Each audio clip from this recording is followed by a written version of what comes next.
কুমিল্লার মুরাদনগরে অটোরিকশা চালক মাহবুব আলম ওরফে মাসুম হত্যা মামলার 2 আসামিকে গ্রেপ্তার করেছে পুলিশ। একই সঙ্গে ছিনতাইকৃত অটোরিকশাটিও উদ্ধার করা হয়েছে।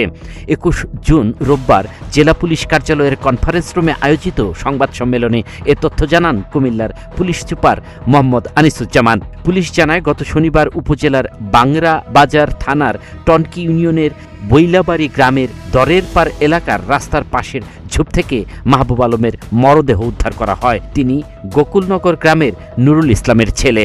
রিক্সার যে চালক ছিল তার নাম হচ্ছে মাহবুব আলম ওরফে মাসুম। তো বিষয়টি অত্যন্ত লোমহর্ষক ভাবে তাকে খুন করা হয়েছে।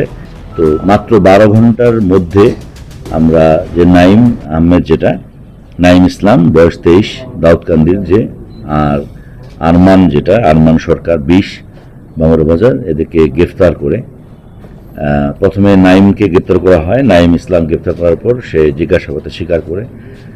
তো পরে বলে তার সহযোগী ছিল আরমান সরকার বাংরা বাজার, তারা দুজনে মিলে এই অটোরিক্সা চালককে নির্মমভাবে হত্যা করে।